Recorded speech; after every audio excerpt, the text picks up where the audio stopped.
চিনে রাখবেন, যারা আমাদের উৎসব অনুষ্ঠানে এসে ফুটেজ খায় কিন্তু আমাদের মাঠের সংগ্রামে, রাজপথের সংগ্রামে থাকে না, সেই মুখগুলিকে আর কোনোদিন প্রশ্রয় দিবেন না। আমাদের এক একজনের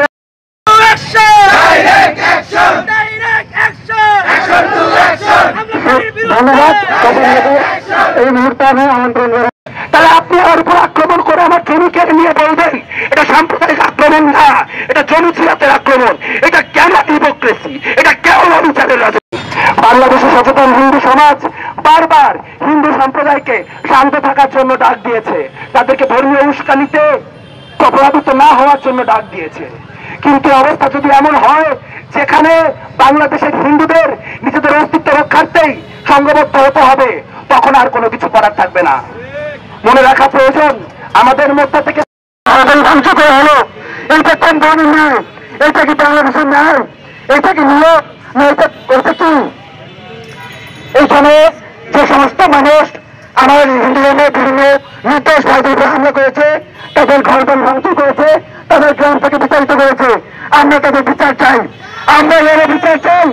এই সেকুলার থেকে সেকুলারতম যারা হিন্দু, তাদের নামের শেষে ওই সারনেমটি আছে। একটা মজার কথা বলতে চাই, সাদাত হাসান মান্টো দেশভাগের সময় তার একটা গল্প আছে। আপনারা জানেন সাদাত হাসান মান্টো অনেক প্রগতিশীল একজন মানুষ ছিলেন, তিনি তার ধর্মীয় পরিচয়কে খুব গুরুত্ব দিতেন না। কোনো একবার তার এক হিন্দু বন্ধুর সঙ্গে তার এক আলোচনার মধ্যে সেই হিন্দু বন্ধু রাগ করে বলে ফেলেন যে তোদের উপরে তো রাগ উঠে। সেই কথার প্রেক্ষিতে অনেক পরে সাদাত হাসান মান্টো যখন পাকিস্তানে চলে যেতে যান, তখন সে বলেন, সেই হিন্দু বন্ধু বলেন যে তোর চলে যাইতে হবে কেন, তুই আর কতই বা মুসলিম। তখন সে বলছিল অতটুকু মুসলিম যতটুকু হইলে আমার ঘাটটা আমার মাথা থেকে আমার ঘাটটা নামাই দেওয়া হইতে পারে। তো বাংলাদেশে যিনি প্রগতিশীলতম হিন্দু, তারও নামের শেষে ওই সারনেমটা আছে, তারও নামের শেষে একটা পদবি আছে, কাজে সেও নিরাপদ না। আজকে যদি সাতিমে রাসূল বলে কোনো একজন হিন্দুর বিরুদ্ধে কোনো একটা বক্তব্য দেওয়া হয়, তাহলে মুহূর্তে কি পরিস্থিতি তার কোনো বিচার আমার প্রশাসন আমাকে দেওয়া নাই। কিন্তু ছোট্ট একটা অনিশ্চিত কথা বাচ্চা যার কোনো সুনির্দিষ্ট প্রমাণ নেই, তার উপর ভিত্তি করে সুনামগঞ্জে হামলা করা হলো, লালমনিরহাটে হামলা করা হলো, এখন রংপুরে হামলা করা হচ্ছে। এই কোনো বিচার হতে পারে না। আমাদের অধিকারটি শুরু হচ্ছে লড়াই সংগ্রাম করা পর্যন্ত। আমরা লড়াই সংগ্রাম করি, ঘরে ফিরে যাই, কোন বিচার দিতে হয় আমাদের জানা আছে। তখন তার সারা জীবনের ব্যাকগ্রাউন্ড, সে কত অসাম্প্রদায়িক কাজ করেছে, তার কোনো কিছুই আর বিবেচ্য থাকে না। আমরা এরকম একটা পরিস্থিতিতে থাকি। কি অদ্ভুত একটা দিন দেখেন, আজকে গোটা বিশ্ববিদ্যালয়ের আর কোনো খবর নাই। আজকে গোটা বিশ্ববিদ্যালয় আছে তফসিল ঘোষণার খুশিতে। আজকে গোটা বিশ্ববিদ্যালয় তফসিল ঘোষণার আনন্দে এমন ভাবে ভূত যে আজকে যে রংপুরের এই ঘটনার বিরুদ্ধে ঢাকা বিশ্ববিদ্যালয় থেকে একটা 200 মানুষের মিছিল হয়ে গেল, সেই ব্যাপার তারা হয়তো ফেসবুক থেকে জানবেন। কিন্তু বাংলাদেশের হিন্দুদের তো প্রতিনিয়ত এই লড়াই করতে হচ্ছে, এই লড়াইয়ের মধ্যে দিয়ে তাদের জীবন যাচ্ছে। বন্ধুগণ, আর একটা মজার কথা বলে শেষ করি।